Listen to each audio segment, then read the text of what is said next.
폴란드가 나토 회원국 중 처음으로 우크라이나에 공격용 전투기 미그-29를 지원하기로 결정했습니다. 안제이 두다 폴란드 대통령은 수일 내에 4대의 미그-29를 우크라이나에 제공하고 나머지 전투기는 정비가 끝나는 즉시 우크라이나에 지원하겠다고 밝혔는데요. 폴란드가 지원하게 될 전투기 대수는 11대에서 19대 사이가 될 것으로 보입니다. 폴란드는 나토 회원국 가운데 최초로 지난 1월 독일제 레오파드2 전차를 우크라이나에 제공한 바 있는데요. 전차에 이어 전투기까지 우크라이나에 제공하면서 우크라이나 방어에 총력을 기울이는 모양새입니다. 구소련제 미그-29는 냉전 중인 1983년 첫 취역한 노후 전투기이지만 우크라이나가 최근까지 운용하였던 기종이라 공중전에 고전 중인 우크라이나군에 상당한 도움이 될 전망입니다. 특히 바흐무트 등 격전지에서 러시아와 전투 중인 우크라이나의 공세에도 더욱 힘이 실릴 것으로 보입니다.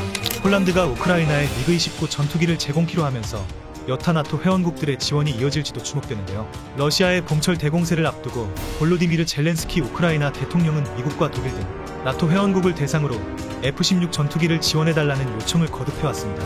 하지만 미국과 독일을 비롯한 나토 회원국들은 장거리 공격이 가능한 전투기를 우크라이나에 지원할 경우 러시아 본토로까지 전쟁이 확전될 것을 우려해 전투기 지원에는 가급적 거리를 두고 있었습니다.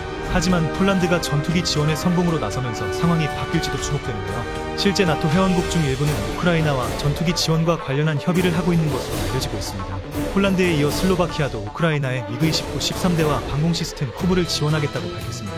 우크라이나의 이 같은 결정은 지난 16일 러시아의 수호이 27 전투기가 러시아가 강점한 크림반도 아래 흑해 상공 국제공역에서 미국의 무인기 MQ-9을 고해 추락시킨 뒤 나온 결정이라서 주목되고 있는데요. 당시 러시아의 수호이 27 전투기는 합법적인 정찰 비행 중이던 미국 무인기에 연료를 쏟아붓고 근접 비행으로 프로펠러를 부러뜨린 뒤 바다로 추락시켰습니다. 비록 무인기지만 미국과 러시아 전투기가 공중에서 대치 중에 추락한 것은 냉전 이후 처음 있는 일입니다.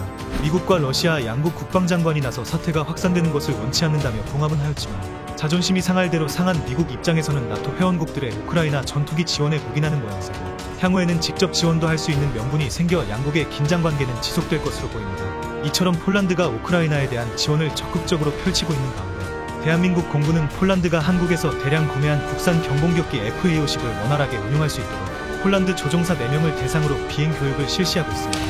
FA-50을 운용할 폴란드 조종사 4명은 제1전투비행단에서 운용 방법 전반에 대해 11주간 교육받고 제16 전투비행단에서 다시 11주간 국산 전술입문기 TA-50을 통해 실전적 전술입문 과정을 진행할 예정입니다. 이어 한국항공우주산업로 이동해 1주간 FA-50 시뮬레이터를 탑승해 비행 숙달 훈련을 할 계획입니다. 평화는 힘이 있을 때만 지켜집니다. 과거 역사에 있어 아픔이 있었던 한국과 폴란드 두 나라가 협력관계를 더욱 공고히 하고 내부의 힘을 키워 두 번 다시는 과거와 같은 뼈저린 아픔이 되풀이되는 일이 없도록 하여야 할 것입니다. 시청해 주셔서 감사합니다. 구독과 좋아요는 영상 제작에 큰 힘이 됩니다.